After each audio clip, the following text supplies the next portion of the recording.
Harry was trapped, it's disgusting, when Meghan filled herself with bloody racist material. Hello and welcome to our Princess Diana news channel. As an alternate, Harry wrote that while he was dating Meghan, he thought about them having children and thought that his ginger genes wouldn't stand a chance against Meghan's darker genes. Does Prince Harry only analyze his own feelings when he judges his family? Does he feel so guilty for his failure when he shows his family in bad shape?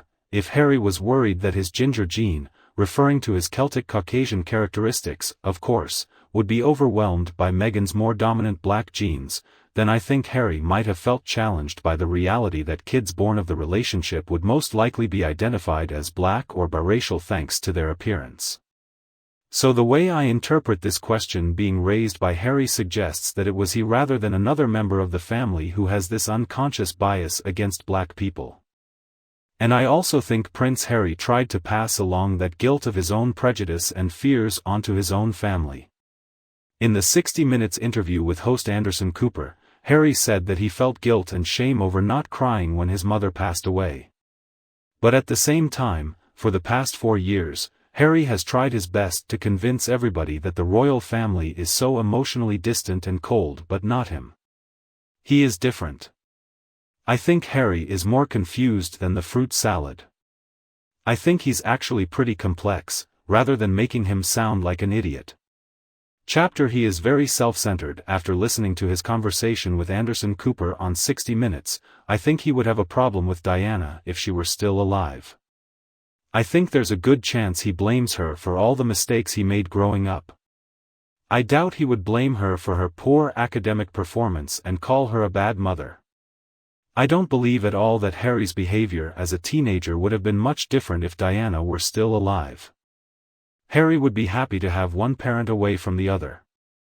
Chapter Indeed. He will do whatever it takes to achieve his goals. I think he would also blame his problems on his mother's promiscuity.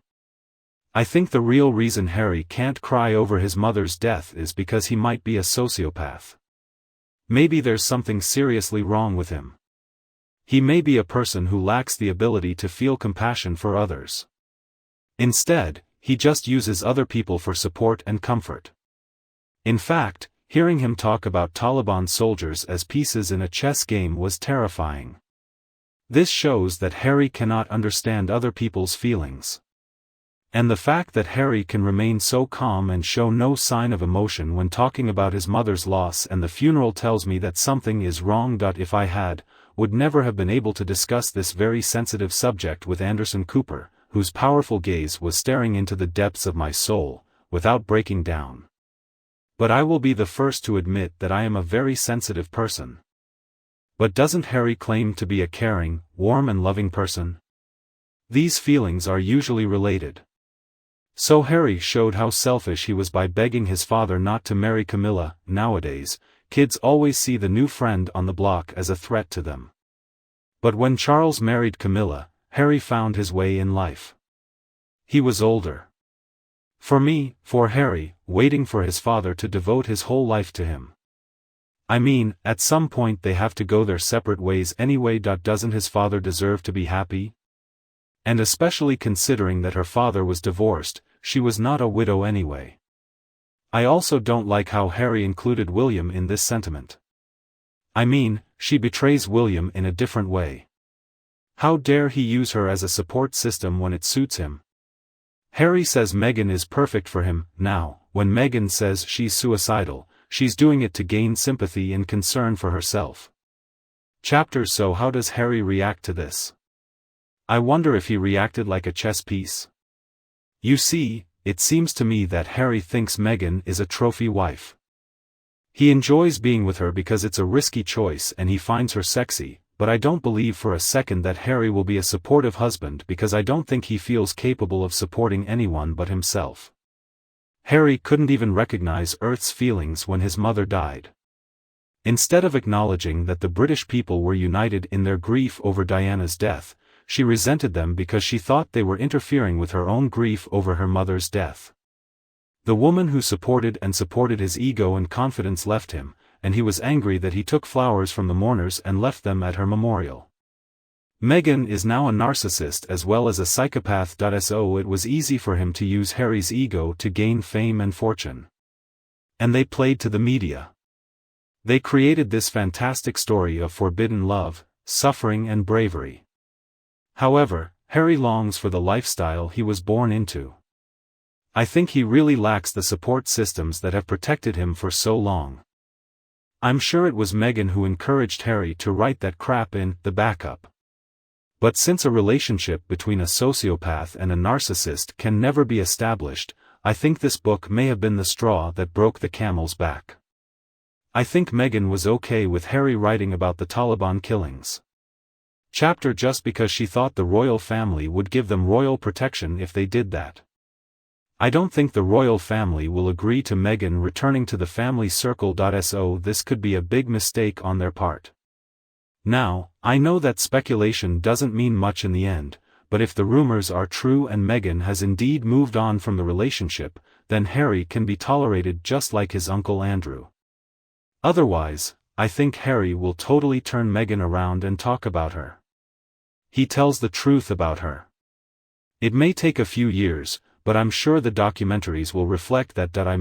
Harry has completely changed the narrative of the royal family's attitude toward racism.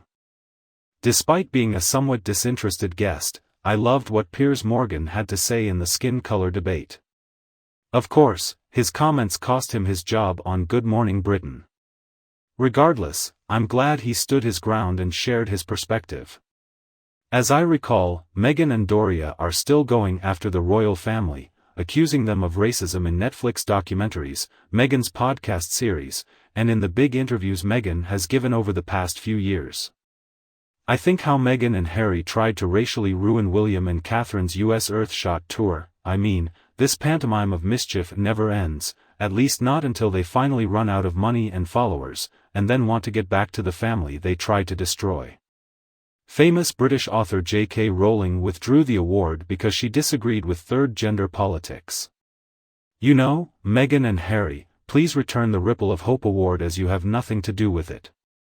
Also, I understand that Harry tried to stop the book after he went to the platinum anniversary party. You know, I guess Harry didn't realize how much people loved and respected his late grandmother. The point is that he does not consider anyone but himself. Harry had always been a man of emotions. He has always been very reactionary. He doesn't really have the ability to sit down and make informed decisions. The publication of this book and the accusations contained in these pages therefore make it appear trivial. He did show a very bad side. Why would he include all these personal, private things that no one wants to know about? It's no one's business. Somehow he felt the need to include a lot of information about his members, and I know I was disgusted when I read all of it. Chapter: Does he want the world to see him like this? Has he really become such a person? Well, he's certainly not a gentleman. If that were the case, he would have stayed silent, or at least been freer to share something with everyone. How the next book will be received is anyone's guess. I'm just glad his grandmother didn't witness all this chaos. Now, what can we say other than, God save the king? That concludes my news for today. What do you think of Harry and Meghan? Let me know what you think in the comments section below, and we can discuss your thoughts and feelings too.